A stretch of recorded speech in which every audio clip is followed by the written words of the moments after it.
Hello.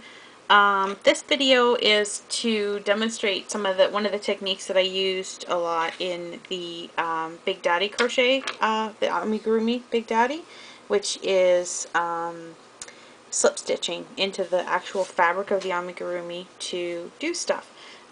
So one really good example of that is the boot. I don't know if you can see that, but this is actually just a sausage, basically. And by doing like a slip stitch single crochet around the bottom of the boot, it actually kind of sculpted it into like a flatness so that he can just stand up, which is awesome. But this is actually because somebody has emailed me to ask, how did you put the arms together, because the pattern is not clear. And it's really hard to make the pattern clear because it's really hard to explain. So basically what I did is I made a sausage, which was the forearm. Okay, and it was, the beginning of it is here, the end of it was left open and then was connected to the glove. And then on this side, it was connected to the drill. And so the basic problem with, I find, amigurumi is that you can't really, like, when you want to make elbows on characters, you can't, if it's a fat arm, if it's like a really thin arm, like this guy here, Katamari Prince, you can bend his arm because it's so thin that it doesn't get all squashed up and look crazy. But if you have like a fat arm and you want to create a bend, you have to put a lot of pressure and stitch it really, really tightly. And if you want to have like a character that's going to have bent elbows, it doesn't really look right, because when you bend your elbow, it's just not all squished like that. So this was sort of my way around that, which was basically to have the forearm shape and then the upper part of the arm separate from each other and just attached together. But rather than stitching them together, what I do is I will do like a circle of slip stitching into the actual fabric wherever I want the arm, the upper part of the arm, to start, and then it'll just be at that angle. And it's the sort of closest thing I can come up with to doing like a real elbow or like a joint, and like it would work with legs and stuff too. So just to show you what I mean by that, I'll demonstrate it on this. Now if I wanted to do his elbow, say at like a 90-degree angle, so that, say, this is the bottom part of the arm, and then his top part of the arm will be coming up straight up here. Okay, I would just do a circle of slip stitching like right here, and then basically just single crochet around and around and around and make my little tube like that. So his arm would be a perfect 90-degree angle. But that's not what I want, because Big Daddy is very slumped and has terrible posture, and he's not very square or very straight. So I'm just going to do sort of like a halfway angle, like almost like a natural kind of resting pose, I guess you could say. And the way that I do that is I would do a circle of slip stitching, and this right here is the center of the sausage, so I would probably start it right in the middle here and go around like this. Okay, and the pattern calls for a slip stitch circle of about 12, if you can do that. Sometimes you do it a little bit smaller, sometimes a little bit bigger. It just depends on where. It's really something that you eyeball.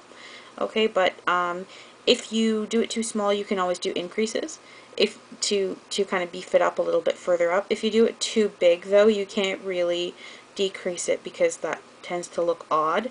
So sometimes you're better off just pulling it and starting over. The good thing about that is that if you put your slip stitch in a place that you don't like, when you pull it out, it's not ruined. Your sausage is still here. So just to demonstrate, I'm going to use a contrasting color of yarn. I'll use this pink, and like I say, I don't really know if people do this. I kind of improvised it on my own, so I don't really know how standard it is. So this sausage was done using a 3.75mm hook, and I'm going to use a 3.5. It's just a little bit smaller, so it gets in the holes a little bit easier. And I will start just in the very center here, and push your hook in, and then you want to pop it out wherever you're headed towards, and just go underneath one stitch. Sometimes you have to go diagonally and go from like one round to the next, and then you're traveling over 2 stitches, and that's okay. But when you can, you just want to do 1 stitch, and you just want to kind of mentally note what your circle is going to be. So my circle I plan to do sort of around like this. So you pop it in the hole where you want to start, and then out the other side of the stitch that you're going underneath, and you would yarn over and pull that through the fabric, and that's almost like the equivalent of a chain, strangely enough. It just kind of gets you started. And then what we're going to do is go back into that hole that we just came out of, and then pop out sort of under the stitch to the other side, out the hole in the direction that we're headed. Yarn over, pull through under the fabric. Okay, and now we've got, this is just my piece that's in the way. We've got two loops on there, and if we were doing single crochet we would just yarn over again and pull through both, but I'm doing slip stitch, so I'll just pull that second loop under my first one. And then I think my next one, I'm going to go in the same hole we just came out of, and I'll come out here and yarn over, pull through, and then pull through both. So you can kind of see how we're starting to, there's sort of the beginning of our circle, and you just keep going like that. It's actually pretty forgiving if you do something that looks kind of bizarre. A lot of the work that you're going to do over top of this will hide what you've done. You could even actually pencil in where your circle is. And so you can kind of see we've got this circle that's kind of on a different axis going, and you can count your stitches as you go. I just sort of eyeball it usually, and like I say, if I make my circle too small, then I would just increase a little bit. Alright, and then we want to reconnect with where we started.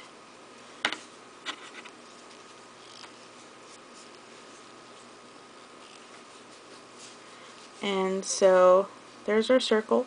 You want to kind of be careful not to work too tight, because you can warp the work a little bit. And if I look at what I've done here, I've got 1, 2, 3, 4, 6. I've only got 7 stitches, and I meant to have 12. So when I go through, I'll just have to do a few increases just to get it up to sort of the amount of stitches that I wanted, the thickness on the arm that I wanted. So that's the slip stitching part, and like I say, if you hate it, you can just pull it and start again, but it'll just kind of give you that angle. And to start the single crochet part, you just chain 1 and then go into each slip stitch and just start single crocheting. And I'll do single crochet and then an increase just to make up for some of my the smallness of my circle.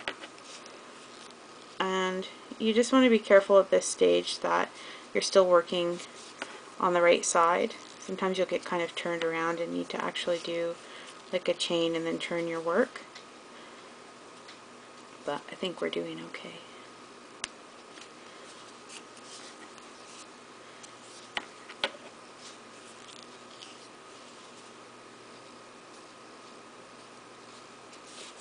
And you just keep going around like that, and then once we come around to the beginning, then it's the next round, and we're just progressing on the forearm piece, or the